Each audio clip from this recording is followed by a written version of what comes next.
di segmen baru nih yang The Other Side yang aku udah janjiin nih di video sebelumnya. Jadi ini segmen baru kita. The Other Side ini kita akan membahas lebih banyak soal musik, soal bela diri, olahraga, banyak lah pokoknya. Gitu. Jadi tamu spesial kita hari ini itu adalah Mas Frans. Oke, Mas Frans apa kabar? Wah, luar biasa. Luar biasa. Super ya. Nah, Mas Frans nih sibuk apa akhir-akhir ini Mas Frans? Ya, sibuk nerima kalian aja ke sini. Kan repotin ya. Sibuk nerima kalian aja. Kita langsung sibuk. Sebenarnya nggak sibuk. Saya pengangguran.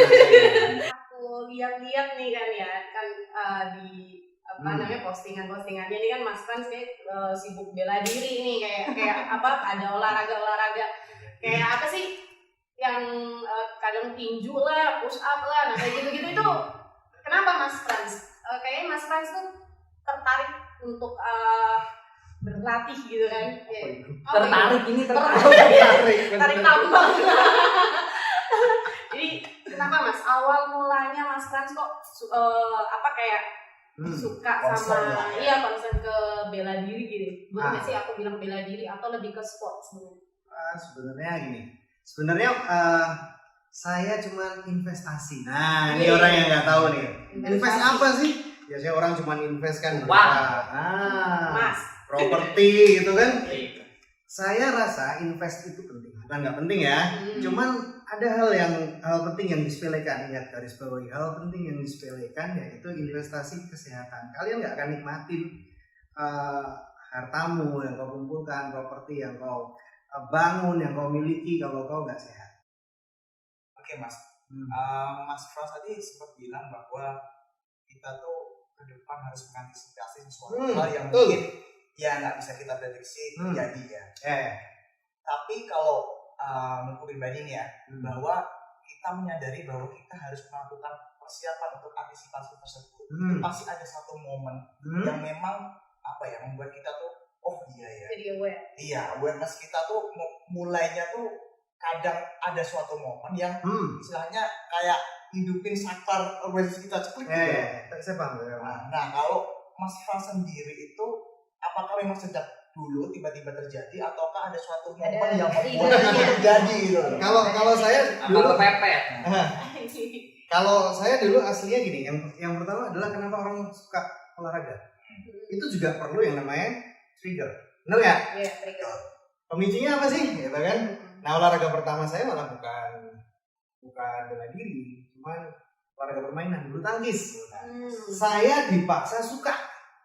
Karena kenapa saya bilang dipaksa suka? Karena saya hidup di lingkungan keluarga yang nggak saya pilih, itu di keluarga pebulu tangkis. Nah, gini. Jadi yang namanya orang bisa punya keinginan untuk bela diri itu biasanya ada background. Background itu ada dua yang saya teliti ya. Ada dari positif, ada dari negatif. Yang positif itu adalah diarahkan oleh orang tua mungkin. Oh, anak saya misalkan, ayo ikut ke camp. Saya suruh pelatihnya tolong siksa anak saya. Nah, itu kan ya disiksa kan di sana bukan ditimang-timang kan. Gebukin kan mungkin ya. Nah, itu positif karena didukung gitu. Yang negatif mereka berangkat dari satu lingkungan. Mungkin dia hidup di lingkungan yang keras, dia sering melihat yang namanya aksi-aksi kekerasan. Itu kan banyak ya? Iya, banyak ya. Terus selain lingkungan, mungkin yang kedua adalah dia pernah ngalamin kekerasan. Ngelihat tok tanpa ngalamin bisa. Bener? Iya. Nah, waktu saya ngelihat dan saya ngalamin. Kebayang kan? Saya ngelihat di daerah saya memang ngelihat itu sering sekali kekerasan dan saya juga jadi korban. Berarti tadi dari segi negatif ya? Dari segi negatifnya. Ya, segi Negatif. Jadi nanti kalian bisa bikin bagan-bagan gitu ya. Oke. Terstruktur. Ya. Saya kalau ngomong terstruktur semua nih. Jadi segi negatifnya cabang apa nih? Ada cabangnya lagi kan? Cabang lingkungan atau cabang mengalami. Nah, saya dua-duanya. Dan dua-duanya klik. Nah, biasanya nih, ini bukan saya. Biasanya dari orang yang mengalami lihat dan merasakan itu ada dua cabang lagi bawahnya. Dia akan jadi penakut atau dia jadi brutal. Ada cabang lagi tuh men, ya kan? Kebayangan ya? Ya kan? Masuk akal kan? Nah, kan ada yang biasanya jadi kayak gitu. kurang ajar, ada yang jadi apa saya gitu kan. Satunya jadi brutal, satunya jadi penakut. Dan Franz kecil waktu itu saya jadi penakut. Jadi memang di tempat saya itu memang saya hidup di desa yang minus banget. Minus ya. Minus banyak banget. kekerasan. Banyak kekerasan. Mereka sering silaturahmi antar desa, bawa pedang, bawa batu. Serem ya Silaturahmi antar desa kayak gitu. Ya kan? Lah, lebaran biasa. Biasa lebaran. Benar lebarannya silaturahmi antar desa, tapi ya memang kayak gitu, saling serang. Ada acara musik rakyat, dangdut gitu ya. Wah, iya, seru. Ya. Perang antar desa. Itu bisa mengalir kejiwaan. Walaupun kita nggak terlibat, kita nggak salah satu petarung di sana. Kita cuma lihat pastilah. Ya, pasti ada pengaruh. Apalagi melihat ada orang yang kena deng, mungkin ngeluarin luka. Ya. Mungkin dia terluka, mungkin dia menangis, menjerit. Waduh. Gitu. Nggak semua orang hatinya kuat. Saya mulai bergaul sama lingkungan. Dulu kan saya di perumahannya ya dulu memang eksklusif anak-anak perumahan. Rada gede berarti kelas 6 SD sampai kelas 2 SMP. Jadi ketika dulu saya tahu caranya. Saya coba berdamai.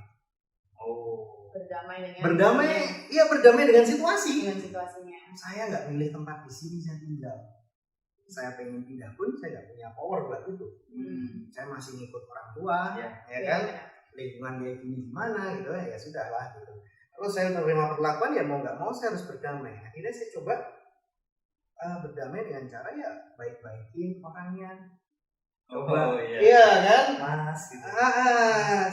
Coba baikin ke orangnya, coba mencoba dulu silaturahmi ke mereka gitu kan. Coba selamin dan itu enggak berhasil. Tetap dianiaya. Iya, karena memang karakter orang beda. Ada yang orang mungkin dengan saya seperti itu mungkin terenyuh terus menganggap saya sebagai salah satu dari mereka.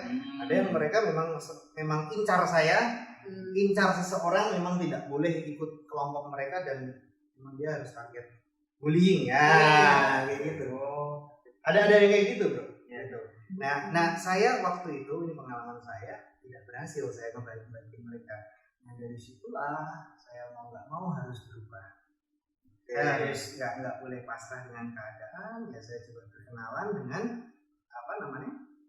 bela diri pertama saya karate. Nah ketika perkuat diri ada hasrat pengen balas dendam itu pasti. Ya. Nah itu. Ngelola itu gimana tuh?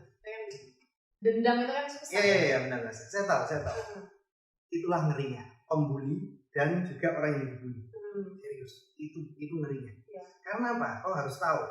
Yang namanya pembuli ngerinya adalah membuat korban bullying itu pasti akan ada goncangan psikologis. Benar kan? Betul kan? Nah, tapi jangan salah. Pembuli ini dia bisa nyiptain monster.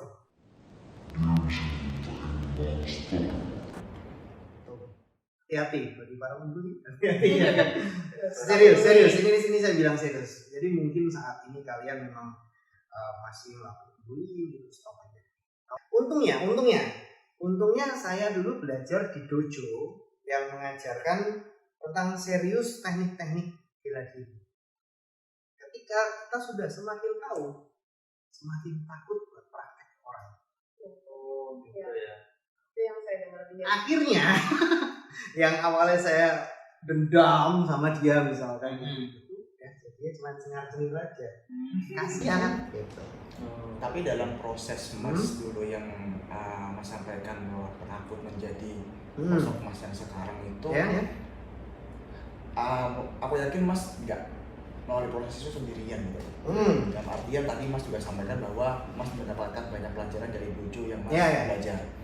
Dan situ juga pasti ada peran orang tua nih. Yang selalu mendampingi Mas pada proses itu sehingga Mas bisa mengambil keputusan untuk oke lah saatnya untuk lebih baik lagi. Saya percaya langkah pertama itu pasti langkah yang terberat. Yeah. Buat apapun itu. Dan itu sudah diambil mama saya ketika ngasih seragam buat saya. Oh.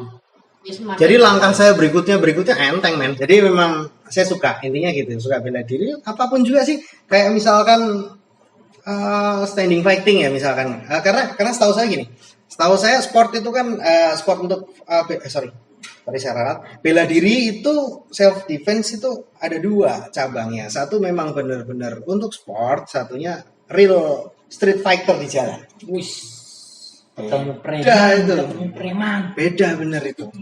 Kalian harus tahu jurusannya itu, bro. Ya. Karena kalau di mana di ring, di pertandingan sport banyak aturan, ya kan? Ya. Banyak safety. Terus teknik-tekniknya juga tidak sembarangan. Tapi kalau di jalan kan beda. Iya. Kerikil aja bisa bunuh kamu. Iya. Pasir aja bisa bunuh loh. Beda. Maka itu ketika orang jago bela diri, ketika ketemu preman yang seharusnya bisa dikalahkan, belum tentu mau ngelawan. Iya benar, belum tentu mau ngelawan. Gitu. Ya. Bener lah, jangan konyol. Panjang Apalagi dia sudah bawa senjata tajam. Nah. Asal dia nggak usah latihan, bukan orang terlatih, asal bawa pisau, kau pasti ngeri kan? Ngeri.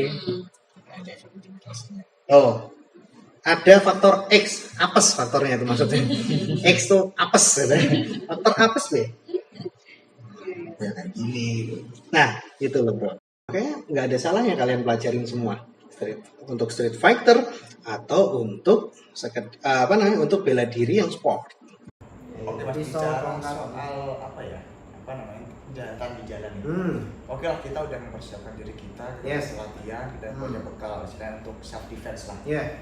Nah, itu tuh apakah kita bisa ketika terjadi kejahatan di jalan terhadap kita, apakah kita bisa all out mengeluarkan kemampuan kita, ataukah ada suatu batasan-batasan yang kita harus nggak boleh melanggar dari situ gitu. Contohnya pernah ada satu kasus, itu ada satu cowok yang dibegal di jalan, ya kan, begal di jalan, tapi malah dia coba untuk counter ya, yang begalnya itu malah yang sampai meninggal. Ya. Padahal dia yang serang, tapi yang dia kena kasus. Ya. Nah itu gimana sih sebenarnya kita tuh harus istilahnya tahu kondisi kita tuh batas kita sampai di mana walaupun kita punya kemampuan untuk self defense. Ya itu kondisi rada ajaib ya.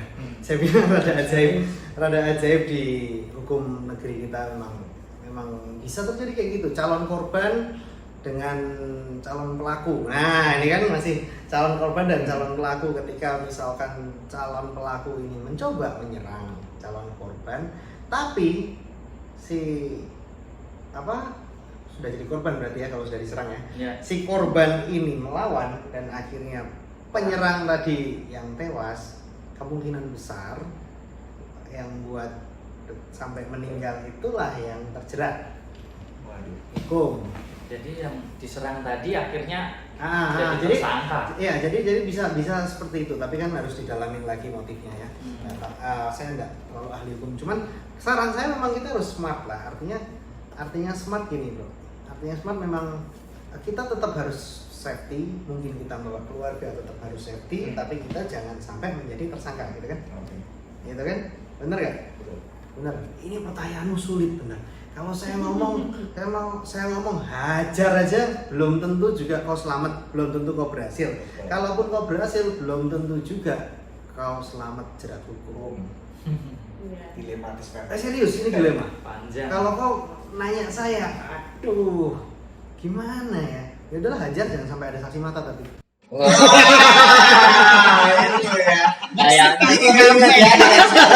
Kayaknya saya setuju ini. Harus lihat kanan kiri dulu kalau menghabisi orang.